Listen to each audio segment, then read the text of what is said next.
Cam4.fr, le plus grand site de webcam live réservé aux adultes. Brigitte Lahaie, Sud Radio, le Love Conseil. Alors, nos pensées ne sont pas la réalité. Frédéric Fanget, vous pourrez bien sûr réagir à ce Love Conseil. On connaît cette formule, je pense, donc je suis. Non, parce que nos pensées ne sont pas toujours très objectives. Elles sont même souvent subjectives et peuvent nous entraîner assez loin de la réalité, et notamment en amour, puisque nos émotions sont également trompeuses. Par exemple, je prends un exemple très basique. Votre voisin, vous avez l'impression qu'il ne vous aime pas parce qu'il ne prend jamais le temps de vous dire bonjour, mais c'est peut-être tout simplement parce qu'il est toujours pressé et ça n'a donc rien à voir avec vous. De même, quand on est très anxieux, ça provoque des émotions assez négatives, mais il n'y a rien de très objectif dans tout ça. Je crois qu'il faut pas essayer de supprimer nos pensées parce que de toute façon on n'y arriverait pas, mais juste de les considérer pour ce qu'elles sont, juste des pensées, et c'est pas forcément la réalité. Je crois qu'il est plus intéressant d'apprendre à observer, à ressentir dans notre corps si on est bien, si on n'est pas bien, et puis surtout à analyser ou éventuellement à émettre plusieurs hypothèses sur une pensée avant de conclure que juste parce qu'on pense que c'est comme ça. Voilà, Frédéric Fanget, je vous laisse réagir bien sûr.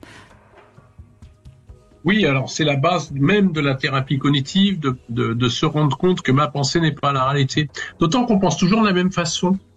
Parce que dans une situation qui m'arrive maintenant à mon âge, quand je suis adulte, je vais avoir un réflexe de pensée qui est peut-être complètement en rapport avec mes schémas infantiles, j'en ai même pas conscience. Et donc, c'est particulièrement important, effectivement, et c'est la base de la thérapie cognitive qu'on décrit un peu comme une gymnastique mentale, qui est effectivement d'apprendre à donner différentes interprétations possibles à une même situation, certaines étant négatives, l'autre l'étant moins. Par exemple, l'exemple que vous prenez du voisin qui vous parle pas, ben oui, peut-être qu'il m'aime pas, mais peut-être qu'il est pressé, peut-être qu'il a un problème de. Il est très timide. Peut-être qu'il est timide lui-même. Enfin, on peut envisager une douzaine d'hypothèses. Ou qu'il attend qu'on lui dise bonjour pour nous répondre et que du coup il croit aussi qu'on ne l'aime pas. Exactement. Et ce qui est important, comme vous l'avez dit, c'est de bien comprendre qu'il y a un lien entre nos pensées et nos émotions. C'est la base d'ailleurs, il y a 3 choses qui sont toujours en lien, c'est ce qu'on fait, ce qu'on ressent et ce qu'on se pense. Ouais. Voilà. Et donc quand on ressent une émotion désagréable, l'émotion c'est la sentinelle, c'est le système d'alarme. On va très bien sentir qu'on est anxieux, qu'on n'est pas bien, qu'on est triste, qu'on est confus dans une relation amoureuse, qu'on se demande ce qu'il en est. Ça c'est la perception, c'est l'émotion. Alors l'avantage c'est que c'est une sentinelle, ça agit très vite. Ça va nous mettre en état d'alerte et de réflexion, mais c'est tout ce que ça fait, l'émotion. Donc, après cette émotion, alors effectivement, on cherche pas toujours à la chasser, on peut cohabiter avec. En fait, ça dépend de son intensité. Si on est très intense, il vaut mieux la chasser quand même, mais si elle n'est pas trop intense, on peut cohabiter avec, effectivement, l'accepter. Mais il faut surtout se poser 2 questions. À quoi est reliée cette émotion dans ce que je suis en train de vivre? Première question.